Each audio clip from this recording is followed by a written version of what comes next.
She charged up my driveway like she owned every inch of it, clutching a clipboard in one hand and shouting so loudly the cows out in the pasture bolted in every direction. "You can't live here. This farmhouse falls under HOA rules, and you're already in violation." I leaned back against my truck, sweat dripping down my neck, and stared at her in pure disbelief. "Ma'am, this land isn't even part of your HOA." Her face flushed red, like a match struck too close. She shoved a paper into my chest, some bogus notice printed in bold letters screaming eviction. "This is illegal. You need to pack up before the police get here." My heart was pounding, but not from fear. It was anger, sharp and burning. She really thought she could bully me off my own land. I folded the paper slowly, almost chuckling, and said, "You're trespassing. You're the one breaking the law."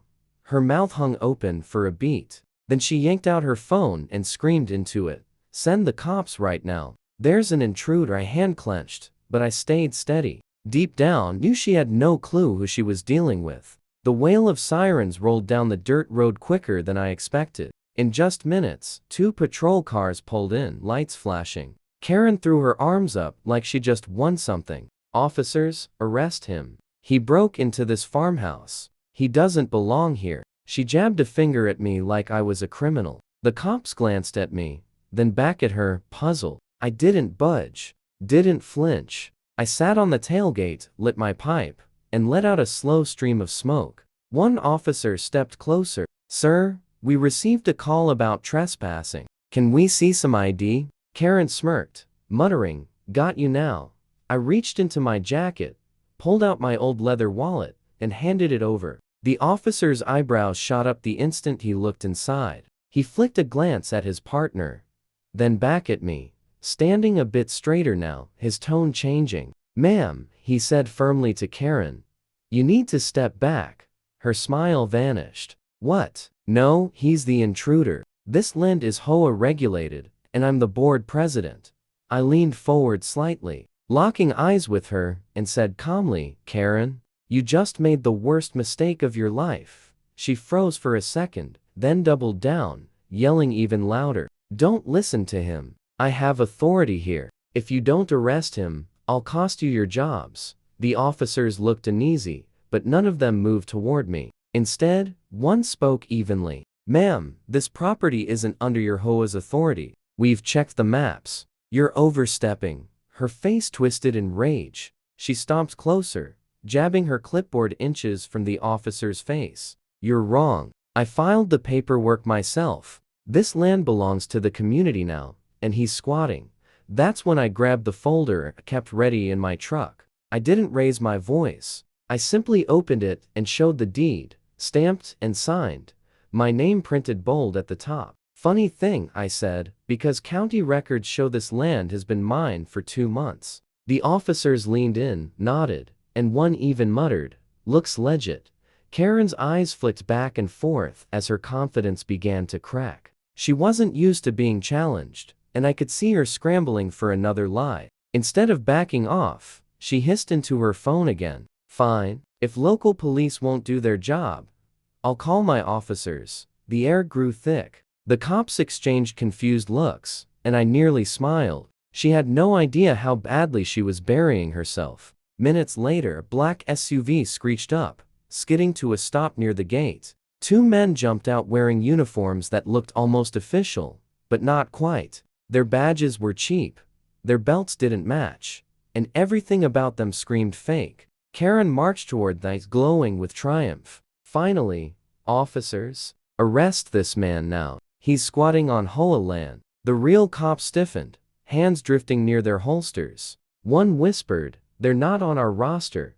Karen ignored that, pointing at me like she was handing down a sentence. "Take him away." The fake officers strutted toward me, chests puffed out. I stayed seated on the tailgate, took one last puff from my pipe, and said calmly, "Before you embarrass yourselves, you might want to check who you're walking up to."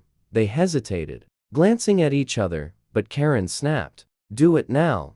The real police stepped in, blocking them. "Hold up. Let's see some identification." The imposters fumbled in their pockets, clearly nervous. Karen shrieked, "You don't need to question them. They're with me. That's when I stood up, reached into my jacket, and slowly pulled out my own badge. The gold caught the light instantly. Karen's face drained pale. I said, steady and loud enough for all to hear, "I'm not just the owner of this land. I'm the county sheriff." For a moment, everything went quiet. The real officers snapped straight, one murmuring, "Sheriff," before nodding respectfully. Karen's mouth fell open, her authority collapsing in real time. The fake cops didn't back off so fast. One tried to bluff, puffing up again. "That badge could be fake. We don't take orders from," he didn't finish. My deputy, who'd been quietly following the SUV, stepped forward, radio crackling. "Sheriff, want me to run their plates?" Karen spun around, eyes wide. "Deputy? Wait, you mean he's really..." Her voice broke. The real officers were already moving, frisking the fakes, pulling out plastic badges and toy handcuffs. One officer turned to me. "Sheriff, they're impersonators. We'll process them immediately." Karen was shaking now, scrambling to claw back control. "No, you don't understand. They were just helping me enforce HOA rules. This property is part of the community." And I cut her off, stepping closer, dropping my voice so only she could hear me. "Karen, this farmhouse is not in your HOA. And now, you're not just trespassing, you brought criminals onto my land." She glanced around wildly, finally realizing the crowd wasn't on her side anymore. But instead of stopping, she shrieked, "This isn't over. I'll destroy you, Sheriff. You'll see." I leaned back against my truck again, calm as ever. Funny thing about threats, Karen, they usually sound stronger when handcuffs aren't already waiting for you. They hauled the fake officers toward the patrol cars as neighbors gathered, whispering and pointing. Karen tried to pull herself together, forcing a look of shock. "You can't do this to me. I'm a community leader," she cried, her voice cracking like someone caught in a lie they told so often they believed it themselves. I watched her for a moment, then nodded toward the porch camera mounted on my farmhouse. "Funny you say that, Karen. Want to see the footage?" Her smile froze before she could answer. My deputy tapped his tablet, and the doorbell video played clearly for everyone. Karen slipping a forged HOA notice under my door 2 nights earlier. Karen whispering into her phone while those same 2 men stood near the gate. The crowd went dead silent. You could hear a pin drop. Karen's face drained of color as the video showed her coaching them. "Tell them you're enforcing community rules. Act like you belong."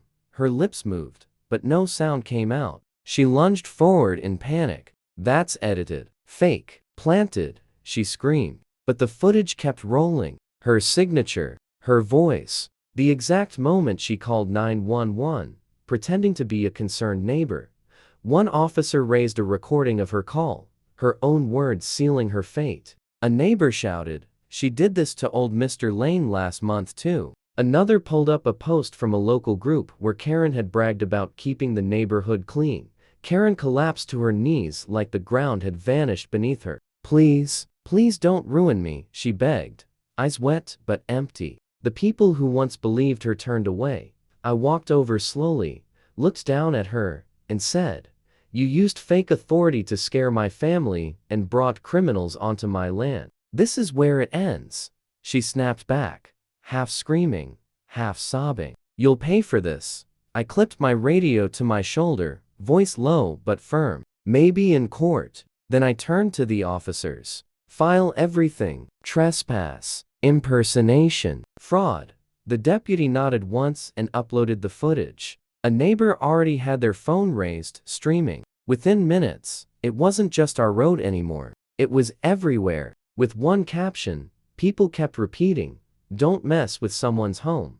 Karen was cuffed, shrieking like a trapped animal. "This is harassment. You'll all regret this." But the crowd just watched in silence. The same people she'd bullied for years now standing taller as she was shoved into the back of a patrol car. Someone whispered it was about time. Another said she always thought she owned everyone. As the door slammed shut, Karen pressed her face to the glass, spitting venom through the cracked window. "This farmhouse will never be yours. The hole will crush you." Her words were muffled, but the rage was sharp.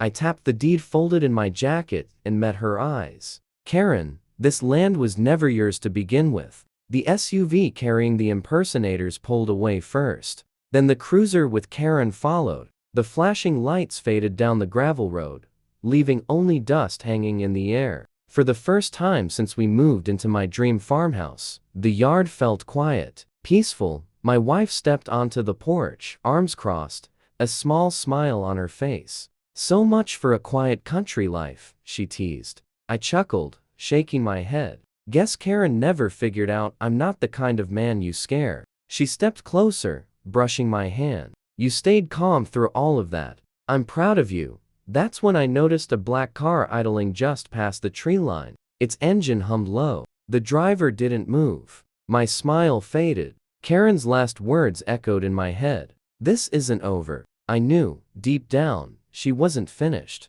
The black car rolled forward slowly, gravel crunching beneath its tires. My hand rested instinctively on my hip. Ready. The window slid down. A man in a suit leaned out, his voice smooth.